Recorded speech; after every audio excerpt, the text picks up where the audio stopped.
Welcome to capital TV Andhra Pradesh. ముందుగా bulletin లోని headlines. విశాఖలో జరుగుతున్న సిఐఐ సదస్సులో ఇప్పటి వరకు 13 లక్షల కోట్లు పెట్టుబడులు. సీఎం చంద్రబాబు. ఏ రాజకీయ నాయకుల ప్రమేయం ఉన్నా ఉపేక్షించొద్దు, డ్రగ్స్ రవాణాపై ఉక్కుపాదం మోపాలి. జూబ్లీహిల్స్ ఉప ఎన్నికల్లో కాంగ్రెస్ విజయం తమ బాధ్యతను మరింత పెంచింది. ముఖ్యమంత్రి రేవంత్ రెడ్డి.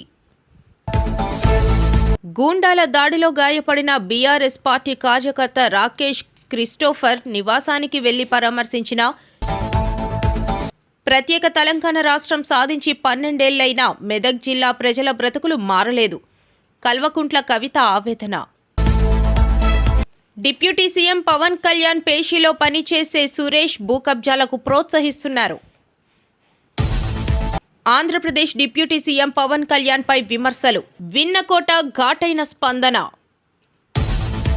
సింగపూర్కు ఇండిగో విమాన సర్వీస్ పునఃప్రారంభించిన ఎమ్మెల్యే. శుక్రవారం ముంబైలో జరిగిన ఈవెంట్ ఫస్ట్ సింగిల్ ది తాండవం పూర్తి పాటను విడుదల చేసిన మేకర్స్. విశాఖలో జరుగుతున్న సిఐఐ సదస్సులో ఇప్పటి వరకు 13 లక్షల కోట్ల పెట్టుబడులు వచ్చాయని సీఎం చంద్రబాబు తెలిపారు. మొత్తంగా గడిచిన 18 నెలల్లో 22 లక్షల కోట్ల పెట్టుబడులు రాష్ట్రానికి వచ్చినట్లు చెప్పారు. శ్రీ సిటీలో మరికొన్ని యూనిట్లను చంద్రబాబు ప్రారంభించారు. Just now I am asking him how many countries are representing here. He told me 31 countries. Many world we have to create, minimum 50 countries, that is what I told him. More and more companies is one, more and more integration of countries also. It will help us to project that culture and integration in a big way. Even if you see here, Belgium, Japan, Singapore, Australia, USA, UK, Germany and all countries are representing here. Projects nearly healthcare, engineering, electronics and also consumer durables, food processing, packaging, precision manufacturing, automobile, medical devices. These are all various products they are able to manufacture. And also flagship projects, if you see, today we are inaugurating Belgium mobility and rehabilitation devices, Japan natural gas distribution, Singapore light engineering. These are all supporting advanced infrastructure and high quality employment generation. As on today, for the last 16 months, state government has attracted 8 lakh crores, 8.87 lakh crores we have sanctioned, clearances have been given. 2 days, nearly we are able to clean 13 lakh crores. That means roughly 18 months time, 22 lakh crores we are going to get investment. That is a historic achievement. I am very happy for that. I gave yesterday escrow account. This Sri City is having how many units now? Sri City? 240 units are there. Ask everybody to go for expansion or bring one more industry here. There are associations, all those things. Now we are giving another 2,000 acres of land is available. Government of Andhra Pradesh agreed to give another 2,500. That land is available, another 4,500. As on today, you developed 6,000 acres with 240 industries, 31 countries. ఏ రాజకీయ నాయకుల ప్రమేయం ఉన్నా ఉపేక్షించొద్దు, drugs రవాణాపై ఉక్కుపాదం మోపాలి. TDP రాష్ట్ర ప్రధాన కార్యదర్శి చింతకాయల Vijay. నర్సీపట్నంలో police department ఆధ్వర్యంలో చేపట్టిన అభ్యుదయం సైకిల్ యాత్రలో భాగంగా నర్సీపట్నంలో నిర్వహించిన సే నో టు డ్రగ్స్, మత్తు పదార్థాలకు నో చెప్పండి అవగాహన కార్యక్రమంలో టీడీపీ రాష్ట్ర ప్రధాన కార్యదర్శి చింతకాయల విజయ్ ముఖ్య అతిథిగా పాల్గొన్నారు. ఉత్తరాంధ్ర జిల్లాల్లో డ్రగ్స్ వాడకంపై అవగాహన కల్పించేందుకు సుమారు 25 సైకిళ్లతో పోలీస్ సిబ్బంది నిర్వహిస్తున్న ఈ అభ్యుదయం సైకిల్ యాత్ర పాయికరావుపేట నియోజకవర్గంలో ప్రారంభమై నర్సీపట్నం చేరుకుంది. ఈ సందర్భంగా విజయ్ మాట్లాడుతూ సమాజానికి అత్యంత హానికరంగా మారిన డ్రగ్స్ను, ముఖ్యంగా గంజాయిని పూర్తిగా రూపుమాపాల్సిన ఆవశ్యకతను నొక్కి చెప్పారు. యువత గంజాయికి బానిసై మత్తులో కుటుంబ సభ్యులను కూడా గుర్తించలేనంతగా ప్రవర్తించడం పట్ల ఆయన ఆవేదన వ్యక్తం చేశారు. రాష్ట్రంలో డ్రగ్స్ నియంత్రణ కోసం కూటమి ప్రభుత్వం డ్రగ్స్ వద్దు బ్రో అనే ప్రచారాన్ని నిర్వహిస్తోందని తెలిపారు. త్వరగా డబ్బు సంపాదించాలనే దురాశతో యువత తప్పుడు మార్గాన్ని ఎంచుకొని క్రిమినల్ కార్యకలాపాలకు పాల్పడుతున్నారని పేర్కొన్నారు. తీసుకోవడానికి కొంతమంది పొలిటీషియన్ల కింద తయారవుతున్నారు అనేది ఈ సందర్భంగా చెప్పదలుచుకున్నాను. అందుకే నేను మొట్టమొదటి నుంచి కూడా చంద్రబాబు నాయుడు గారి దగ్గర వాళ్ళ దగ్గర నేను స్టేట్ జనరల్ సెక్రటరీగా మాట్లాడుతున్నప్పుడు, సార్ ఇది ఒక క్రైమ్ కే దారి తీయట్లేదు, క్రిమినల్ పొలిటిక్స్ కూడా దారి చేస్తుందని చెప్పి నేను క్లియర్ గా చెప్పాను. అందుకే కొంతమంది సర్పంచుల కింద పోటీ చేస్తున్నారు, గంజాయి వ్యాపారం చేసి ఎంపీటీసీల కింద పోటీ చేస్తున్నారు. ఇలాంటి వాళ్ళందరినీ ముందే కనిపెట్టకపోతే ఎప్పుడైతే పాలిటిక్స్ లోకి వస్తారో, పాలిటిక్స్ లోకి వచ్చిన తర్వాత సమాజాన్ని ఇంకా మరింత ఎక్కువ నాశనం చేసిన వాళ్ళు అవుతారనేది గుర్తుపెట్టుకోవాల్సిన అవసరం ఎంతైనా ఉంది. అందుకనే నేను ఏమంటానంటే, డిఎస్పీ గారు వచ్చిన తర్వాత పోలీస్ డిపార్ట్మెంట్ లో ఎంతో మొత్తం గాంజాయి మొత్తం అత్యంతలు పట్టుకున్నారు. దానికి డిఎస్పీ గారిని కానీ, ఎస్పీ గారిని కానీ, ఇక్కడ ఉన్న పోలీస్ సిబ్బందిని కానీ అప్రిషియేట్ చేయవలసిన అవసరం ఎంతైనా ఉంది. అందరూ చెప్పట్లేదు అందరూ కూడా. ఎందుకంటే ఈ రోజు హాస్పిటల్లో కూడా కొంతమంది ఎవరైనా గాంజాయి తాగి అక్కడ వస్తే గొడవలు చేయడం, లేదా స్కూల్లో వెళ్ళడం. మొన్నే ర్యాలీ చూశాను, ఆ ర్యాలీలో ఏమో జూబ్లీహిల్స్ ఉప ఎన్నికల్లో కాంగ్రెస్ విజయం తమ బాధ్యతను మరింత పెంచిందని ముఖ్యమంత్రి రేవంత్ రెడ్డి అన్నారు. జూబ్లీహిల్స్ అభ్యర్థి నవీన్ యాదవ్ భారీ మెజారిటీతో విజయం సాధించిన సందర్భంగా ఏర్పాటు చేసిన మీడియా సమావేశంలో సీఎం మాట్లాడారు.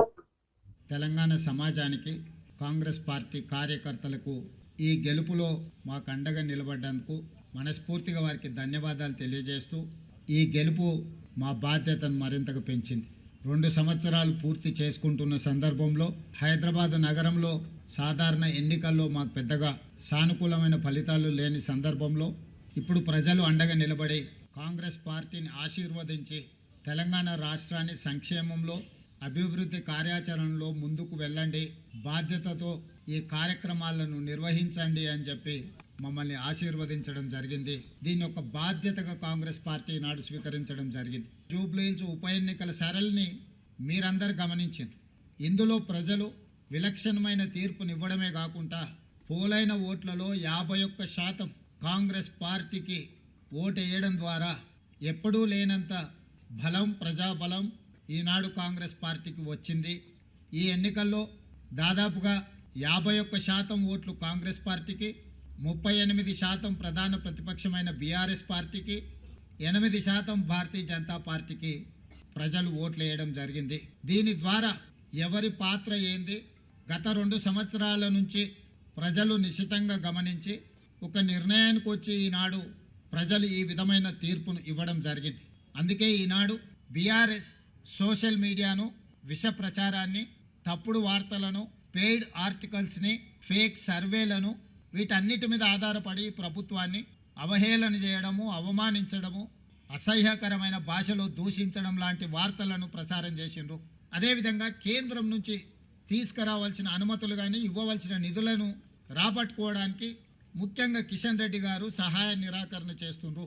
ఈనాడు ప్రధాన ప్రతిపక్షంలో శాసనసభ్యులు కేటీఆర్ గారు, శాసనసభ్యులు హరీష్ గారు, అదేవిధంగా కేంద్ర ప్రభుత్వంలో కేంద్ర మంత్రిగా ఉన్న కిషన్ రెడ్డి గారు, ముఖ్యంగా ఈ ముగ్గురికి ప్రధానమైన బాధ్యత ఉన్నది. ఒకరు కేంద్ర ప్రభుత్వం నుంచి రావాల్సిన అనుమతులు, తేవలసిన నిధులకు సహకరించాలి. కానీ కిషన్ రెడ్డి గారు నిన్న రాత్రి జూబ్లీ హిల్స్ నియోజకవర్గం రహమత్ నగర్ డివిజన్ లో కాంగ్రెస్ గూండాల దాడిలో గాయపడిన బీఆర్ఎస్ పార్టీ కార్యకర్త రాకేష్ క్రిస్టోఫర్ నివాసానికి వెళ్లి పరామర్శించిన BRS party working president KTR అనంతరం ఆయన మీడియాతో మాట్లాడారు. క్రిస్టోఫర్ గారి మీద జరిగిన దాడి జరిగినట్టుగా ఒక ఉప ఎన్నికల్లో గెలిచిన తర్వాత ఎక్కడన్నా మా ప్రభుత్వ హయాంలో మా కార్యకర్తలు కానీ, మా పార్టీ నాయకులు కానీ హద్దులు దాటి ఈ రకంగా ప్రవర్తించారా ఒక్కసారి గుర్తు తెచ్చుకోండి. ఒకవేళ మేము కూడా ఆనాడు 7 ఉప ఎన్నికల్లో, 2 కార్పొరేషన్ ఎన్నికల్లో, జిల్లా పరిషత్ ఎన్నికల్లో గెలిచిన తర్వాత విజయ గర్వంతో విరవీగి నిన్న మీ వాళ్ళు ప్రవర్తించినట్టుగా మా పార్టీ గుర్తైన కారు గుర్తుని ఏదో ఊరేగింపు చేస్తూ అవహేళన చేస్తూ చిల్లరగా ప్రవర్తించుంటే ఇవాళ మీరెక్కడ ఉండేటోళ్ళో ఆలోచించుకోండి.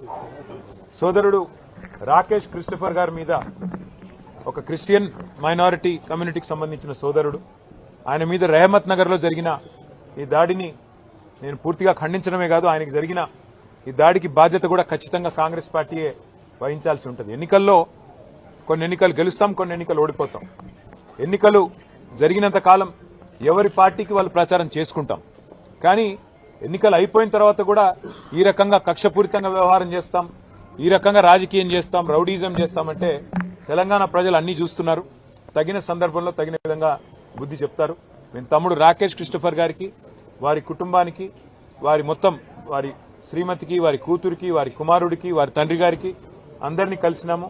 విష్ణువర్ధన్ రెడ్డి గారు, సునీత గారు, కౌశిక్ రెడ్డి గారు, అట్లాగే మా నాయకులందరం కూడా కలిసి, మా కార్పొరేటర్లు అందరం కూడా కలిసి ఆ కుటుంబానికి ధైర్యం చెప్పడానికి, ఎన్నికలు మా కుకట్పల్లి ఎమ్మెల్యే కృష్ణారావు గారు అందరం కూడా వచ్చి వారికి ధైర్యం చెప్పే ప్రయత్నం చేస్తా ఉన్నాం. అట్లాగే నేను ఇంకొక మాట కూడా ఇస్తా ఉన్నా, ఎన్నికల ముందు చెప్పాను, మళ్ళీ చెప్తా ఉన్నా. జూబ్లీహిల్స్ నియోజకవర్గంలో ఏ కార్యకర్తకి ఏం జరిగినా కంటికి రెప్పలాగా కాపాడుకునే బాధ్యత నాది, పార్టీది. వదిలిపెట్టే సమస్య లేదు. ఒక ఎన్నికల్లో గెలవచ్చు, ఒక ఎన్నికల్లో ఎదురుదెబ్బ తగలొచ్చు, కానీ కార్యకర్తల విషయంలో మాత్రం ఎక్కడ ఎవరికి ఏ అన్యాయం జరిగినా, ఎక్కడ ఎవరికి ఏ చిన్న నొప్పి కలిగినా తప్పకుండా ఇదే రకంగా. ప్రత్యేక తెలంగాణ రాష్ట్రం సాధించి 12 ఏళ్లైన మెదక్ జిల్లా ప్రజల బతుకులు మారలేదని తెలంగాణ జాగృతి అధ్యక్షురాలు కల్వకుంట్ల కవిత ఆవేదన వ్యక్తం చేశారు. మెదక్ జిల్లాలో జరిగే అరాచకాలు కేసీఆర్ కు తెలియవని వాపోయారు. సామాజిక తెలంగాణ సాధననే తమ లక్ష్యమని ఉద్ఘాటించారు. అనేక చట్టాలు ఉన్నాయి సీనియర్ సిటిజన్స్ ప్రొటెక్షన్ కోసం, కానీ అవి అమలవడం లేదు. వాటి అమలు మీద కూడా మనందరం దృష్టి పెట్టాల్సినటువంటి అవసరం ఉన్నది ప్రభుత్వాలుగా. అదేవిధంగా మరి ఆ తర్వాత రెడ్డిపల్లి అనేటటువంటి గ్రామానికి వెళ్ళడం జరిగింది. ఈ గ్రామం నర్సాపూర్ మండలంలో ఉన్నది. ఆ గ్రామంకి ఒక విచిత్రమైన పరిస్థితి ఉన్నది. ఒక పక్క RRRలో వాళ్ళ భూములు పోతున్నాయి, ఇంకొక పక్క కాళేశ్వరంలో వాళ్ళ భూములు పోయినాయి, ఇంకొక పక్క రైల్వే లైన్ వాళ్ళు వచ్చి సర్వే చేసిపోయారు. అది ఎడిదికి వస్తుందో అర్థం కాని పరిస్థితి ఉన్నది. అంటే RRRలో నర్సాపూర్ మండలంలో 13 విలేజెస్లో ఉన్నటువంటి భూమి పోతున్నటువంటి సందర్భం ఉన్నది. కానీ రెడ్డిపల్లి ప్రత్యేకం ఎందుకంటే రెడ్డిపల్లి రైతులు నాకు నిన్న మొత్తం బొమ్మ కూడా చూపించి వివరంగా చెప్పారు. అక్కడ దాకా మంచిగా వచ్చిన రింగ్ రోడ్డు రెడ్డిపల్లి రాగానే ఇట్లా వంకరమైంది. నా మాటలు కాదు, అక్కడ ఉన్నటువంటి ఒక రైతు చెప్పిన మాట నేను చెప్తా ఉన్నా. నీటిలో నీరు గట్టే ఎట్లా తిరుగుతుందో రెడ్డిపల్లి రాగానే రింగ్ రోడ్ అట్లా వంకలు తిరిగింది. మరి ఎందుకోసం వంకర తిరిగింది రింగ్ రోడ్ అని వారిని రైతులను అడిగితే పెద్ద నాయకులు దాదాపు 3 పేర్లు చెప్పిన బీఆర్ఎస్ పార్టీలో ఉన్న పెద్ద నాయకులవి. వారికి ఉన్నటువంటి ఫామ్ హౌస్లు, వారికి ఉన్నటువంటి భూములను కాపాడుకోవడానికి అలైన్మెంట్ మార్చిండ్రు. తద్వారా చిన్న రైతులు దాదాపు 56 మంది రైతులకు వాళ్ళది 59 ఎకరాలు పోతుంది. అంటే 56 మంది రైతులు 59 ఎకరాలు అంటే అందరికీ కూడా ఎకరం కన్నా తక్కువనో, ఎవరో ఒకరికి ఉంటే 2 ఎకరాలు, అర్ధెకరం, పావు ఎకరం అట్లా ఉన్న రైతులది 56 మంది రైతులది 59 ఎకరాలు రింగ్ రోడ్ కోసం తీసుకుంటున్నారు. మరి పెద్దవాళ్ళు ఎవరు అని అంటే ఒక దగ్గరనేమో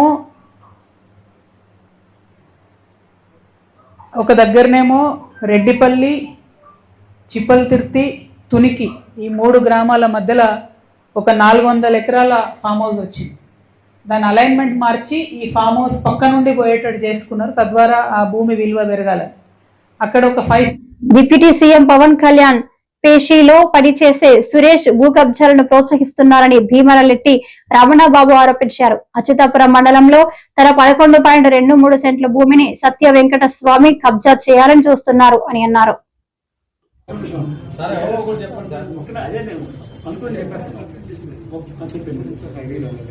అయితే ఆయన వారు చెప్పారండి, మాకు ఇటువంటిదేం లేదు, ఆయన వల్ల నాకు ఉపకారం జరిగిందండి.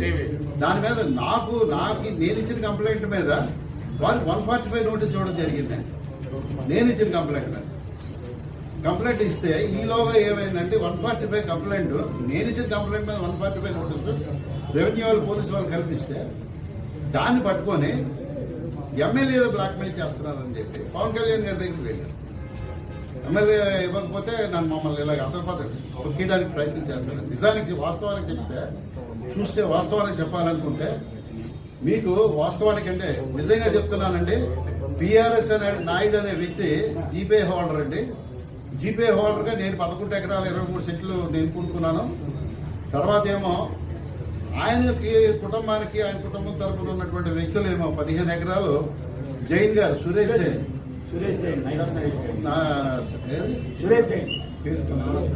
నవరత్న ఎస్టేట్స్ ఆయనకి అమ్మేశారండి. తక్కింది 6 ఎకరాలు ప్రిన్స్ వాళ్ళకి అమ్మారండి.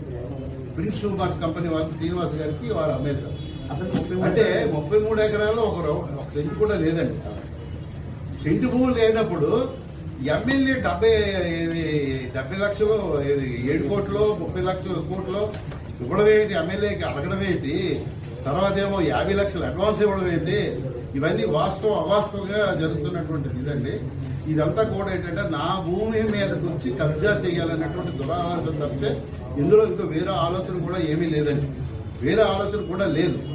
సో అందుచేత ఏంటంటే మా సోదరులందరికీ నేను చెప్పేది ఏంటంటే దీని మీద ఏంటంటే ఒకటి వ్యక్తిగతంగా కాదు, నేను కూడా మీలాంటి ఆంధ్రప్రదేశ్ డిప్యూటీ సీఎం పవన్ కళ్యాణ్ పై విమర్శలు, విన్నకోట ఘాటైన స్పందన.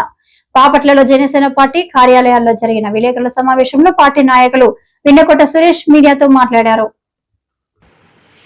ఆయన మాట్లాడుతూ, మీరు చేసిన అన్యాయాన్ని ప్రశ్నిస్తే పవన్ కళ్యాణ్ పై సోషల్ మీడియాని వేదికగా చేసుకుని దాడి చేయడం ఏమిటి అని వైఎస్ఆర్సీపీ నేత పెద్దిరెడ్డి మిథున్ రెడ్డిపై విరుచుకుపడ్డారు. 2000లో ఉన్న 76 ఎకరాల భూమి ఈరోజు 103 ఎకరాలకు ఎలా పెరిగిందని, భూ కబ్జాలకు పాల్పడ్డారా అని ప్రశ్నించారు. పవన్ కళ్యాణ్ తన శాఖల్లో అవినీతికి మచ్చలేని విధంగా పనిచేస్తున్నారని వెల్లడించారు.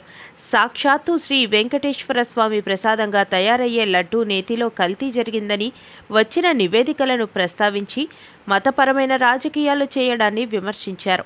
పవన్ కళ్యాణ్ తన జీతాన్ని ప్రతి నెల తల్లిదండ్రులు లేని పిల్లలకు వారి జీవనోపాధి చదువుల కోసం విరాళంగా ఇస్తున్నారని విన్నకోట సురేష్ వివరించారు. ఈ సందర్భంగా జనసేన పార్టీ ఉమ్మడి గుంటూరు జిల్లా కార్యదర్శి, బాపట్ల తూర్పు సత్రం చైర్మన్ గుంటుపల్లి తులసి కుమారి మాట్లాడుతూ, ఎన్నికలకు ముందే పవన్ కళ్యాణ్, ఆంధ్ర రాష్ట్ర ఉప ముఖ్యమంత్రి పవన్ కళ్యాణ్ ఎన్నికలకు ముందే పెద్దిరెడ్డి కుటుంబాన్ని భూ కబ్జా వ్యవహారంలో హెచ్చరించారన్నారు.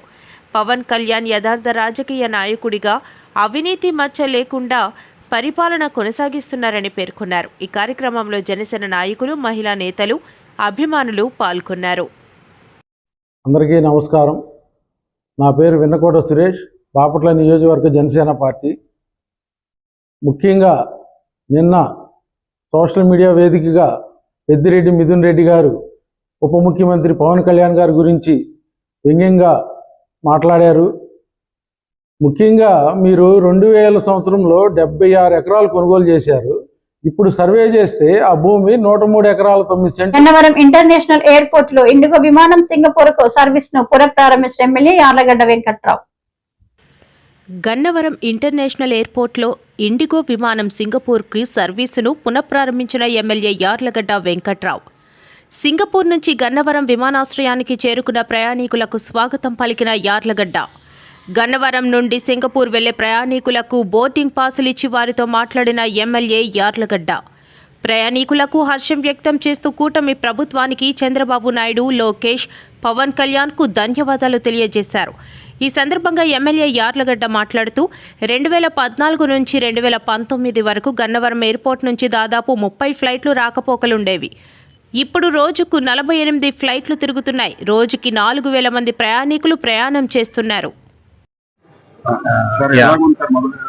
మొదటి ప్రయాణం చాలా హ్యాపీగా ఉందండి. ఎందుకంటే ఇంతకు ముందు చెన్నై, బెంగళూరు, హైదరాబాద్ వెళ్ళి రావాలి. ఇప్పుడు డైరెక్ట్ గా మన విజయవాడకు వచ్చేస్తున్నాము. సో అరగంటలో ఇంటికి వెళ్ళిపోవచ్చు ఇక్కడి నుంచి. సో చాలా సంతోషంగా ఉంది. థ్యాంక్స్ టు కూటమి ప్రభుత్వం అండ్ బాబు గారు ఎస్పెషల్లీ, అండ్ రామ్మోహన్ నాయుడు గారు, లోకేష్ గారు, పవన్ కళ్యాణ్ గారు. Thank you so much. ఇవ్వండి. అవి లాస్ట్ టైం సింగపూర్ లో బాబు గారు వచ్చినప్పుడు చేయించామండి. సో అప్పుడు బాబు గారి కోసం అని ఇక్కడ తీసుకొచ్చాం. ఇక్కడ కూడా చూపిస్తాం. Thank you.